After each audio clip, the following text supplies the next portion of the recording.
Hey guys, welcome back to my channel. My name is Kunal and you're watching Tech with Kunal. ये है part 14 of master CI/CD with me यानी कुणाल के साथ। अभी तक के सफर में हमने सीख लिया है 13 पार्ट की बात करूं तो हमने रीयूजेबिलिटी ऑफ कोड सीखा है, कैसे रीयूज करना है, कैसे कम्प्लेक्स सेक्शन के कोड को ब्रेक करना है, उन्हें संभाल के रखना अपने नेक्स्ट सेक्शन में रीयूज करने के लिए, और कम्प्लेक्सिटी के कोड को कैसे रिड्यूस करके उसको हैंडल करते जाना। ठीक है, अगर आप मेरे साथ अभी तक बने हुए तो आपने सब सीख लिया होगा आराम से। आप वर्कफ्लोज लिख भी पा रहे होगे, ऐसे रन्स भी कर पा रहे होगे, आप ट्राई भी कर पा रहे होगे जो चीजें मेरे साथ है। और कंटिन्यूसली आपको बता देता हूँ कि आप लोग मेरा कोड चेकआउट कर सकते हैं, यहाँ पे कमेंट्स में जाके आप देख सकते हैं। मैं ट्राई कर रहा हूँ जितना मैक्सिमम उसमें मैं आप लोगों के लिए लिख पाऊँ। देखो मैं यहाँ पे पुश करता जा रहा हूँ चीजें, आप लोग उसे ट्राई कीजिए, आप एंजॉय कीजिए, कोड के साथ प्ले कीजिए। अगर कुछ इश्यूज आते हैं मुझे रीच आउट कीजिए कमेंट बॉक्स में। और एक चीज यार मुझे ना समझ नहीं आ रही कि आप में से काफी लोग वीडियो देख रहे हो पर सब्सक्राइब नहीं कर रहे हो यार चैनल को। हमारे बहुत व्यूअर्स हैं, बहुत ज्यादा व्यूअर्स हैं। मैं रेशो बताऊंगा तो सर्च करनी पड़ेगी रेशो, पर बहुत व्यूअर्स हैं। समझ लीजिए 78% व्यूअर्स हमारे ऐसे जो वीडियो देख जाते हैं यार, आप सब्सक्राइब नहीं कर रहे यार। ऐसा मत करो यार, सब्सक्राइब करो यार चैनल को। It's a free of cost thing, और बेल आइकन दबा लो ताकि आपको मेरी नोटिफिकेशन मिल जाए। आप सारी चीजों को थॉरली ट्राई कीजिए। मैं सारी चीजों को एग्जांपल्स डाल रहा हूँ, कोड आप देखिए। मैं ट्यूटोरियल 10 यहाँ पे बिल्ड 9 हो गया, 8 हो गया, 7 हो गया, 6 हो गया, 5 हो गया, 4 3 2 1 ऐसे करके अगर आप जाएंगे नीचे आपको सब मिल जाएगा हमारी रेपोजिटरी में। ठीक है, एंजॉय कीजिए और यार सब्सक्राइब करो यार, दूसरे शेयर भी करो यार, ऐसे मत किया करो। अब let's go to code screen. मैंने लास्ट टाइम जो प्रॉब्लम दी थी उसे अंडरस्टैंड करते हैं। प्रॉब्लम ये थी सिंपल सी कि आपको नोड.जेएस सारे चेकआउट वाले दो स्टेप्स लेके क्या आप मर्ज करके एक नया सेटअप में डाल सकते हैं या फिर क्या करेंगे। लेट्स सी इसका सोल्यूशन क्या होगा। तो देखिए सिंपल सी बात है कि मैंने क्या किया कि मैंने ये कर दिया, एक नया एक सेटअप लिखा है, सेटअप उसके अंदर और उसके ऊपर चेकआउट दिख रहा होगा आपको। पर पहले सेटअप देखते हैं, अंडरस्टैंड करते हैं सेटअप में क्या चीज है। सेटअप कुछ नहीं है, सेटअप एक वही एक्शन है इंस्टॉल पैकेजेस के बराबर। मैंने एक पैरेलल में एक सेटअप लिखा है, उसमें कुछ नहीं काम करता, वो ब्रांच लेता है, ले लिया बस मैंने इनपुट के नाम पे दिखाने के लिए। कैश फाउंड बताता है, वो जरूरत नहीं है बाहर बताने की, वो कैश फाउंड अंदर चाहिए होता है हमें पैकेज इंस्टॉल करने के लिए, और वो पैकेज इंस्टॉल के अंदर ही चाहिए, बाहर बताने की जरूरत नहीं है।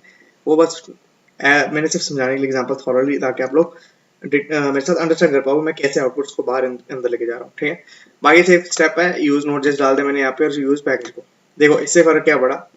फर्क देखने में कुछ नहीं लग रहा। मैं फिर से वही कह रहा हूँ कि this are all are small examples. Real time use case काफी बड़े होते हैं जहाँ पे आपको डिपेंडिंग सेटअप में चेक करना पड़ेगा कि रेपोजिटरी का कोड फेच करके यार ये पाइथन की रेपोजिटरी है या नोड.जेएस की। डिपेंडिंग अपॉन नोड.जेएस की तो मैं नोड ही सेटअप करूँ, इफ लगा के यहाँ पे नोड के साथ ही पैकेज इंस्टॉल करूँ। ठीक है, अगर पाइथन के पाइथन करूँ, गो है तो गो लैंग करूँ। ठीक है, तो वो चीजें करनी पड़ती हैं आपको। तो उसके चक्कर में मैं सोचता हूँ कि रीयूजेबिलिटी बढ़ाने के लिए मैं कोड को स्मॉल स्टेप्स में ब्रेक करूँ। अभी अभी देखने में स्मॉल लग रहा है स्टेप, कि इसमें तो खास फर्क नहीं पड़ा, बट मेरा यूज के समझिए आप उसको। अगर आप पॉइंट ऑफ व्यू से देख पाएंगे तो वो आपके काम ज्यादा आने वाली चीजें हैं। तो इसलिए आपको इस कंसेप्ट को रिवाइज करिए। एक्शन के अंदर एक्शन यूज करना बहुत बेहतरीन चीज है। एक्शन यूज करना काफी ज्यादा आसान चीज है यार। मैं मानता हूँ कि अगर आप एक्शन को ब्रेक कर पाओ, फंक्शन में जैसे मैं स्मॉल स्मॉल चीज में ब्रेक कर पाऊँ तो इजी लग रहा है। देखने में फोल्डर थोड़े बढ़ते जा रहे हैं, बट अगर आप प्रॉपर नेमिंग के साथ चलोगे, प्रॉपर बिल्ड करोगे एरा कि ये चीज इसके डेडिकेटेड है, तो आप सही आप आप बिल्कुल प्रॉपर सीख चुके होगे। ठीक है, और आप देखने में जरूर लगता है बंडल बड़ा होता जा रहा है, बट कहीं ना कहीं वो आपके लिए कम्प्लेक्सिटी फ्यूचर में कम करने वाला। जो नए लोग आएंगे वो सिर्फ ये लिखेंगे सेटअप जॉब, बाकी काम हो जाएगा। ठीक है, तो सिंपल सा काम कुछ नहीं किया हमने, वो नोड जैसा स्टेप को यहाँ पे डाल दिया। बाकी पैकेज यूज करने का सिंटैक्स वही सेम रहेगा। डॉट गिटहब वाले फोल्डर में जाओ, एक्शन के अंदर install package slash action by ML वो खुद उठाता है, उसे मालूम है कि एक्शन है, क्योंकि हमने एक्शन यहाँ पे मेंशन कर दिया। ठीक है, सेम कीज पास किए मैंने यहाँ पे हार्डवर्ड कर दिए। आई वुड प्रेफर कि ये एग्जांपल मैंने आपको कैश के साथ समझाने के लिए की थी, बट आप अगर हो सके तो कीज को वहां पे लिखे डिपेंडिंग अपॉन। अगर आपको पता कि ये नोड जैसे इंस्टॉल करने वाला नोड मॉड्यूल्स के अंदर ही रहेगा पैकेज सारे, क्योंकि हम देखते हैं एनपीएम वगैरह चाहे प्रीमियम यूज से नोड मॉड्यूल्स ही होते हैं, तो आप नोड मॉड्यूल्स वहां पे हार्डवर्ड भी कर सकते हो pass, rather than doing this kind of variables. But अगर हाँ आपके वो जैसे मैं बता रहा हूँ उससे डिफरेंट डिफरेंट चीजें होती हैं, तो आप डिफरेंट डिफरेंट इफेक्ट के साथ भी लिख सकते हो। तीन तीन चीजें 3 बार ऐसे, जैसे जिसके अंदर ये कैच कर रहा हो V4, या फिर उसके साथ आपको वैसे भी आपको टाइप्स देनी पड़ेंगे अलग।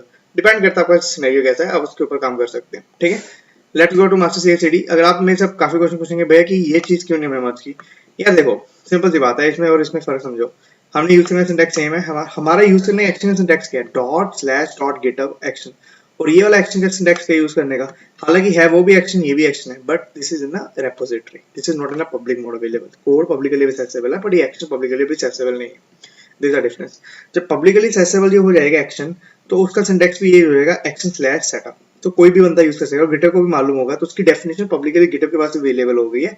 When ever you right this thing, GitHub को यहाँ नहीं जाने की जरूरत पड़ती, वो डायरेक्टली अपने एक्शंस में जाके उसके रेपोजिट मतलब एक्शन में जाके चेकआउट को पकड़ के ले आता है। बट हालांकि यहाँ पे ये हमारी रेपोजिटरी के अंदर, तो उसके लिए हमें चेकआउट करना पड़ेगा कोड, वरना गिटहब को डॉट गिटहब नहीं मिलेगा, ना ही उसको स्लैश गिटहब के अंदर जाके एक्शन में सेटअप ढूंढना पड़ेगा। हालांकि सिंटैक्स सेम है, मतलब बस इसके लिए हमें इसको चेकआउट करना पड़ा। तो इसको अगर हम मान लो ये इसके अंदर भी डाल देता, पर तो भी चक्कर तो सेम रहने वाला था, क्योंकि जब गिटहब यहाँ पे आके इसको ढूंढता उसको मिलना था, उससे सबसे पहले इसलिए फर्स्ट स्टेप में आपको चेकआउट करना पड़ेगा, कोड को फेच ही करना पड़ेगा। ठीक है, कोड फैच हो जाएगा तो आपको काम हो जाएगा सारा, सिंपल सी बात है। कोड फैच हो जाएगा तो उसको ऑटोमेटिक एक्शन मिल जाएंगे। बट अगर आप इस सब कुछ के अंदर मूव कर दोगे तो कभी उसको एक्शन नहीं मिलेगा, तो वो चेकआउट बाद में क्या ही करेगा। ठीक है, बाकी हमारे पास सारा सिंटैक्स सिंपल रहेगा, सेम ऊपर नीचे वाले में देख सकते हैं आप। चेकआउट हमने पहले किया, फिर सेटअप लिखा है, फिर टेस्ट और भी हमने लिंट लिखा है, ताकि हम लोग कोड को चला के देख पाए कैसा दिखने वाला है। ठीक है, और जितनी चीजें के बाद एक छोटा सा डाउट आप लोगों के लिए और है। ठीक है, मुझे भी किसी ने पूछा था, डीएम किया था, आपको बताता हूँ। इसमें चीज थी कि भैया क्या हम लोग इन जॉब्स को पहले में रन कर सकते हैं? बिल्कुल रन कर सकते हैं, सारे ट्यूटोरियल्स फॉलो करो ने आप लोगों ने। तो नीड को हटा दो, छोटा सा डाउट था जिसका भी, उसका लाइट में नीड को हटा दो, ये दोनों जॉब्स पहले में चल जाएंगी। ठीक है, बट उससे एक चीज याद रखना, जब जॉब्स पहले में चलेंगी, जब इसका कैश अलग होगा, मतलब जब कैश एक्सपायर होंगे, तो इसका कैश और इसका कैश दोनों को पहले में चल रहे होंगे, तो दोनों कैश आपस में अपना अपना इंस्टॉल करेंगे।